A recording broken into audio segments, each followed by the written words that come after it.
your tax compliance certificate? Yes, I do, Honorable Chair.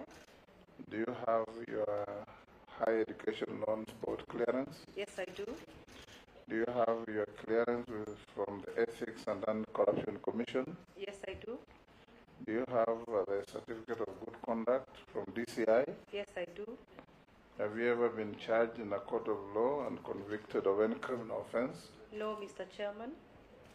Are you a dual citizenship of Kenya and any other sovereign? No, I'm not. At a personal level, what is your financial net worth?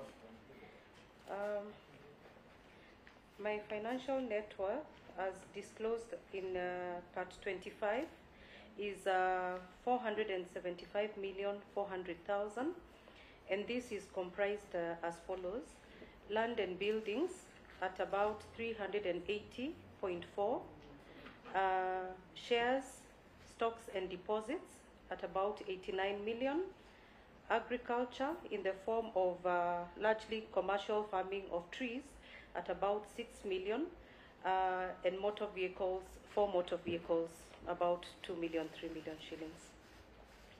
That is all, Mr. Chair. You have your national ID? Yes, I do. You'll, Chair, if you don't mind, she repeats that again.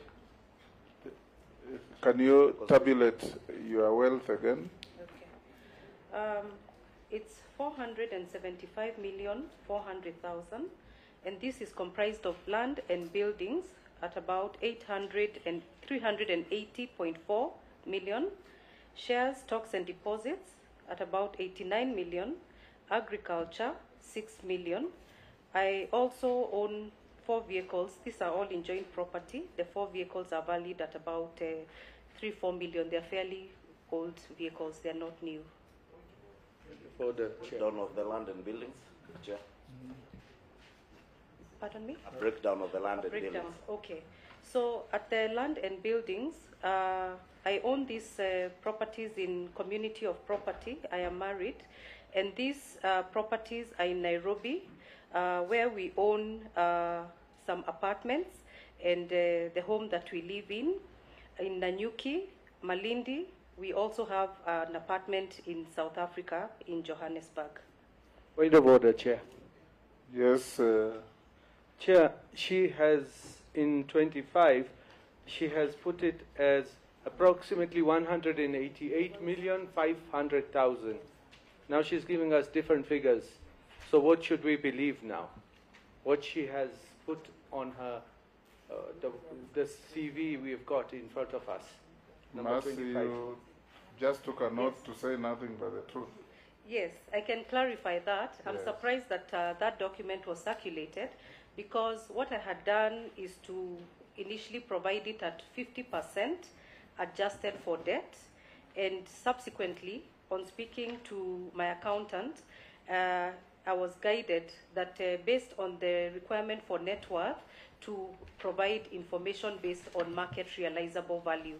So whereas previously I had disclosed based on purchase price, the adjustment therefore moved upwards on the assumption that the property was being sold. Now, I did call the chambers.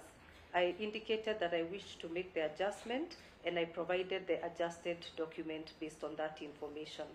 So this new document is what I had expected to be circulated to the members. You spoke to our clerks? Yes, I called and I spoke to Florence, Madam Florence, and this is the document that I had expected to be circulated. But even as we look for the real document, you say you had put this figure at half the value. And adjusted for debt. But even if multiplied by 2, this one still comes to below 400 million. Yes, because I had adjusted for debt. Okay. Yes.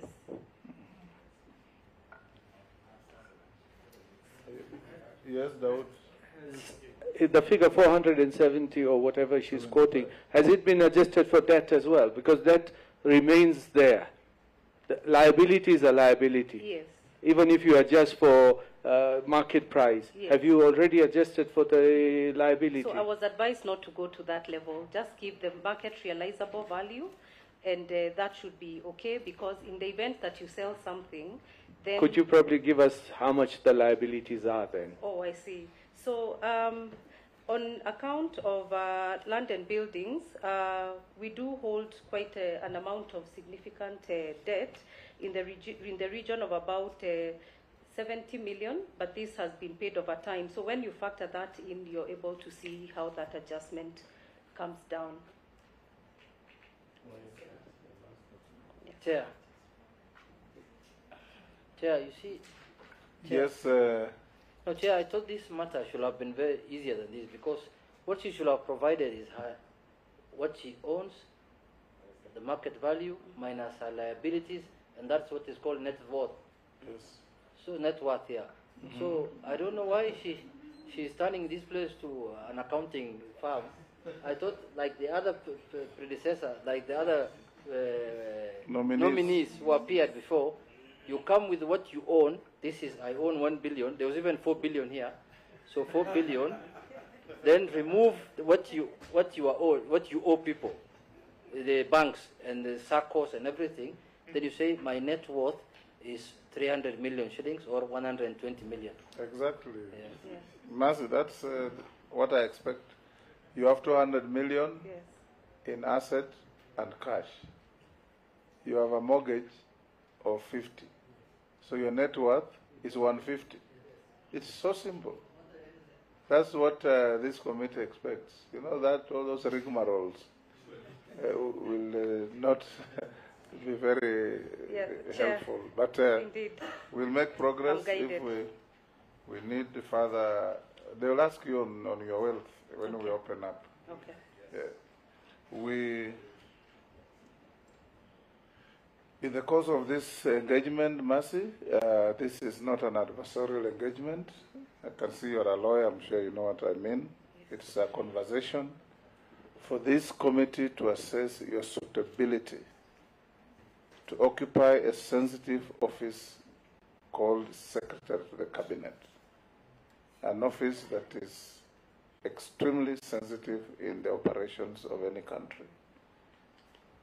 So for us to make good progress, I will give you 5 minutes to tell us the story of your life up to where you are. Then thereafter, I'll open the floor for members to ask you some questions or make some comments about what you are going to walk into in case we approve your nomination.